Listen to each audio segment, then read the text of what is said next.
Money expo में कैसा आपका आपका व्यू कैसा है कि मनी एक्सपो के बारे में आप सबसे पहले तो thank you so much.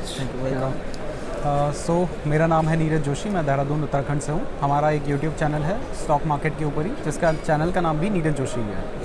So money expo की अगर बात करें तो देखिए बहुत ही बड़ा इवेंट है, बहुत ही अच्छा इवेंट है। और ऐसे इवेंट्स होने का फ़ायदा ये है कि सबसे पहले तो आप लोगों से मिलना हो जाता है, बाकी काफ़ी लोगों से भी मिलना होता है और यहाँ पे सीखने को बहुत मिलता है। और ऐसी जगह पे मैं कहता हूँ कि बाकी जो लोग नहीं आते हैं या उन्हें लगता है कि यार टाइम वेस्ट है या क्यों जाना है यार, तो उन लोगों को भी एक बार आके ट्राई ज़रूर करना। आप जब आओगे तो यहाँ पे ऐसी ऐसी चीज़ें सीखने को मिलती हैं। अगर देखिए आज के टाइम पर इन्फॉर्मेशन सबसे ज़्यादा इंपॉर्टेंट है। और जब आप किसी इवेंट में जाते हैं और वहाँ पे जाने के बाद आपको एक छोटी सी भी इन्फॉर्मेशन मिलती है ना, उस इन्फॉर्मेशन से आप बहुत कुछ कर सकते हैं। मान लीजिए आप यहाँ आते हैं, आपको स्टॉक मार्केट के बारे में आज से पहले आपने कभी नहीं सुना, यहाँ पर आकर आप सुनते हैं और उसके बाद आप उस पर काम करने लगते हैं और कल आगे जाके आप उससे करोड़ों का पोर्टफोलियो बना सकते हैं। लेकिन आप यहाँ नहीं आए और आपको पता ही नहीं चलता। इसलिए सबसे ज़्यादा इम्पॉर्टेंट है कि आप इन ऐसे इवेंट्स को अटेंड कीजिए। मैं यहाँ पे कोई इसको प्रमोट नहीं कर रहा हूँ या मैं कोई स्पॉन्सर नहीं हूँ या इस चीज़ के कोई पैसे नहीं मिले हैं। मैंने खुद जो फील किया वो आप लोगों के साथ शेयर कर रहा हूँ। और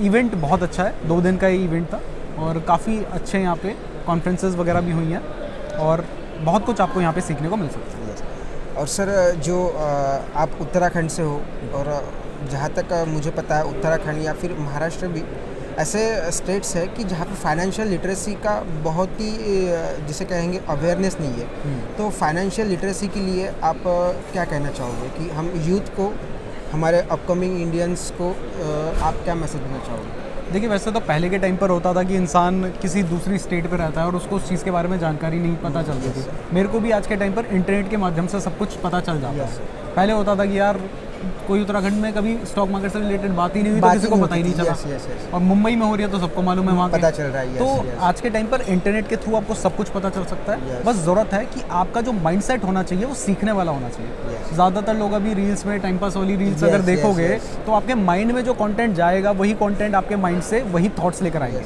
हमारे थॉट्स बनते ही ऐसे हैं कि जो थॉट्स हमारे अंदर जाएंगे वही थॉट्स आगे आइडियाज़ बनकर बाहर आएंगे। तो जैसी चीज़ें आप देखोगे वही चीज़ें आपको सीखने को मिलेंगी। तो कोशिश कीजिए एजुकेशनल वीडियोस देखिए, इन्फॉर्मेटिव वीडियोस देखिए। मान लीजिए आप 10 दिन में 5 घंटे अगर वीडियोस देखते हैं तो आप 4.5 घंटे अगर एंटरटेनमेंट की वीडियोस देख रहे हैं तो आधा घंटा कम से कम एजुकेशनल की वीडियोस देखें। मैं नहीं कह रहा हूँ कि आप सिर्फ फाइनेंस को देखें, आप बाकी कैटेगरीज में भी देखें। हो सकता है कि आपको क्या सूट करे और उससे आप आगे चलकर बहुत कुछ कर सकते हैं।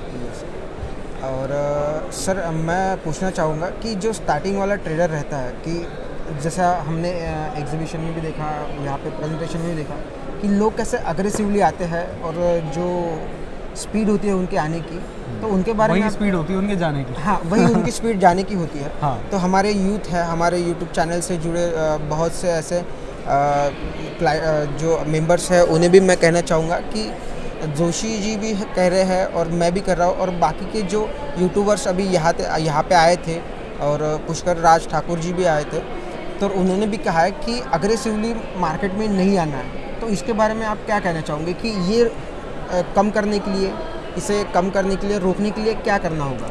देखिए मैं आपको ये कहना चाहूँगा कि अगर मान लीजिए आपकी जेब में 5,000 रुपये हैं और ये 5,000 रुपये लेके आप स्टॉक मार्केट में आ रहे हो और सोच रहे हो कि मैं इस 5,000 से 5 लाख बनाऊँगा, तो प्लीज़ स्टॉक मार्केट में मत आना। ये 5,000 तो देके जाओगे, हो सकता है गाड़ी वाड़ी भी बेच दो और उसको भी देकर जाओ।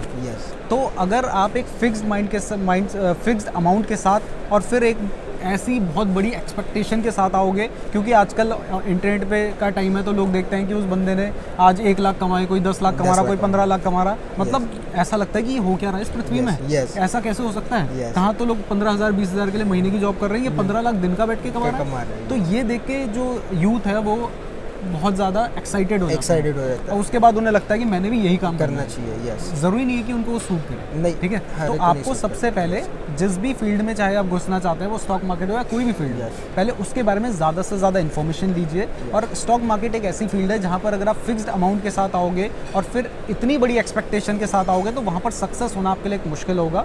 तो मैं आपको कहूँगा कि अगर आप स्टॉक मार्केट में आना चाहते हैं तो फिक्स्ड 4-5 हज़ार, 10,000, 20,000 के साथ मत आएँ।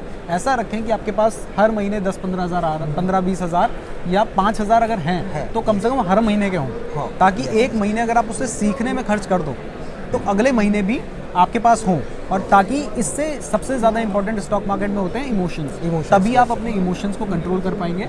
जब आप देखेंगे कि आपके पास आज पैसा चलो डूब भी गया ना, कोई बात नहीं, अगले महीने आऊँगा कर लूँगा। तो यहाँ पे इस बार क्योंकि आपको पता है कि मेरे पास अगले महीने पैसे आना है, तो इस बार आपको वो जो डर था, वो जो बैरियर था ना माइंड में, वो बैरियर नहीं रहेगा। मेन रीज़न इसलिए पैसा चाहिए। और 2 मिनट थांबो, 2 मिनट थांबो।